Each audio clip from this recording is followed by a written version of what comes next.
Okay, today we're simplifying negative square roots. Our objective here says I can simplify square roots of negative numbers.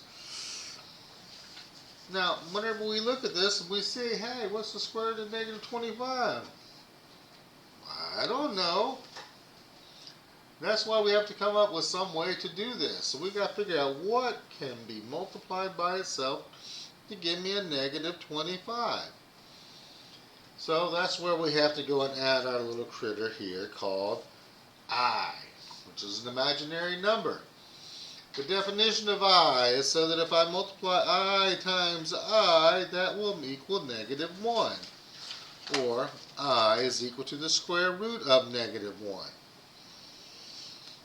I is called an imaginary number, but it really does exist and is useful in dealing with for complex numbers, electricity signal processing, cell phones, radar, astronomy, fractals, biology, blah, blah, blah. It keeps on going, okay? So it's used in a lot of different things and applications, but it's called imaginary because it doesn't exist in the real realm. So, when we go to do our square roots of these things, we're going to have to take and think of these things as two separate pieces. So looking at this, so the square root of negative 25, you need to think of this as the square root of negative 1 times the square root of 25 as two separate things. The square root of negative 1 I know is I. By definition, we just defined it right up here at the top. Square root of 25 is 5. You want to put your real portion of the number in the front and the imaginary in the back. And at that point, you can stick a fork in that bad boy because he will be done.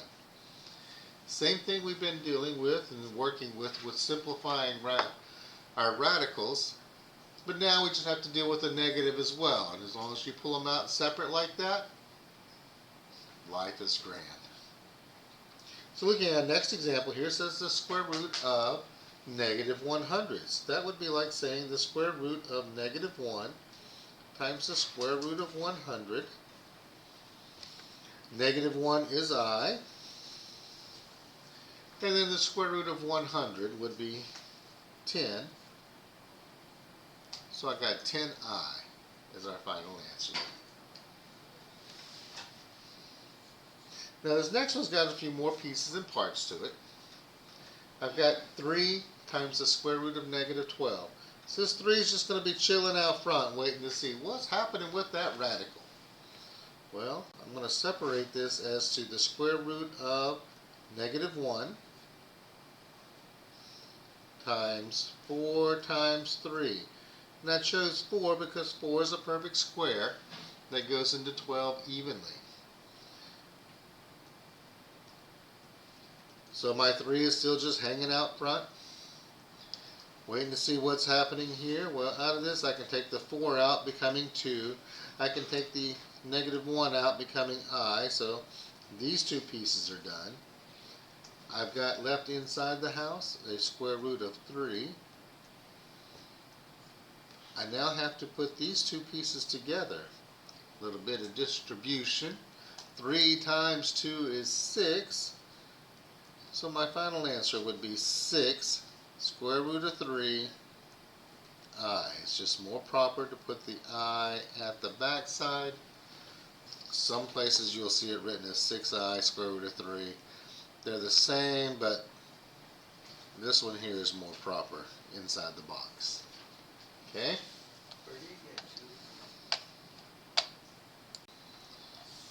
We got to remember that whenever we take the square root of 4, that's where our 2 comes from.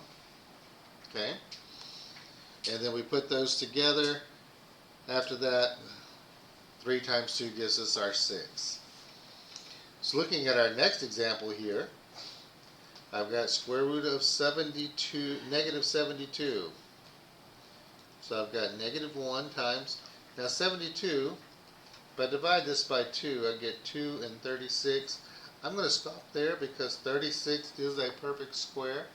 If you have difficulty seeing the perfect squares like that, keep going down until you have the prime factorization and take out pairs and put them back together. So here this is going to be times 2 times 36. So when I go to work this out, I'm going to say, hey, perfect square. He's going to get to come out as a 6, because the square root of 36 is 6. And then I'm going to take and put on here, oh, square root of -1 is I. And then I have a square root of 2 chilling in the middle here. And that would be our final answer. Imaginary numbers. I to the second power is -1. Square root of -1 is I.